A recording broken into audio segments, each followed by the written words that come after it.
Well, to talk more about this International Women's Day, I'm joined on the set by Annette Young, the host of our women's show, The 51%. Annette, thank you so much for coming in.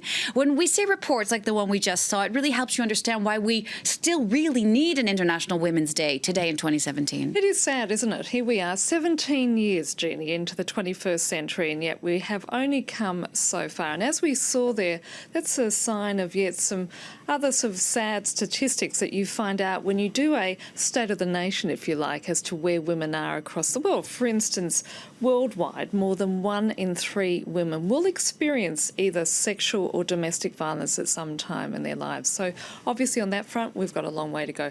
But let's just start to talk with some of the current news trends that are occurring at the moment, and primarily the rise of the far right and populist political leaders and people such as Donald Trump. And one of the first things that Donald Trump did within days of becoming president, Jeannie, was sign an executive order on January 23rd, which reinstated the global gag. And that was something that had been put in place during the time of President Reagan's era, effectively banning US funding to any international NGOs that provide advice on abortions, not the procedure itself, merely advice.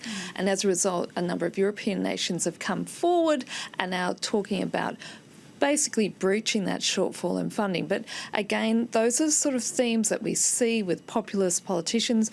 We do see that in elements of the far right here in France even, something that's been not that much discussed by French politicians, particularly Marine Le Pen, because she knows it's a sore or rather a hot potato. But there are elements within her party who want to roll back reproductive rights.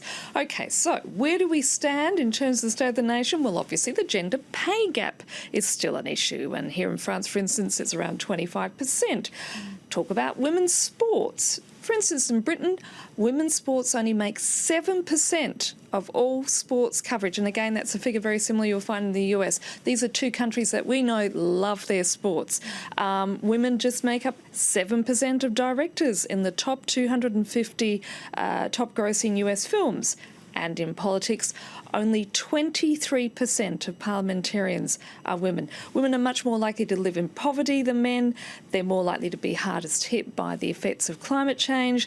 They're more likely to have mental health problems. And, clearly this is an issue which also goes through to, as I said earlier, about being affected by domestic or sexual violence. Other important statistics, and I think this is a really important one because this is the other revolution that's taking place apart from the digital gender revolution, that being the digital revolution. Only 18% of undergraduates studying computer science degrees are women, and that's something that needs to be changed.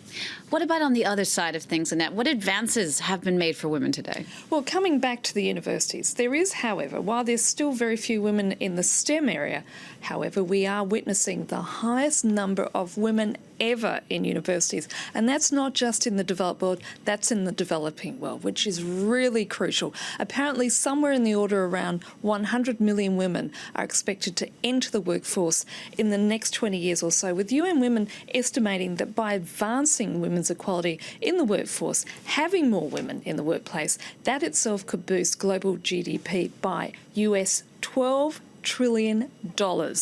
So, that gives you a sense of what lies ahead. Obviously, laws are now in place to protect women and, many of them involving sexual harassment, discrimination and also reproductive rights. They are still in place in a number of countries. However, as I pointed out, these days, sadly, they are also under threat. All right, Annette, thank you so much for that State of the Nation, as you called it, on this International Women's Day. You are the host of the 51%, and this week you're going to be looking at the French elections you mentioned earlier and how women's rights are barely factored in. Sadly, yeah, yes. Interesting. I'll be interested to take a look at that. Thank you so much.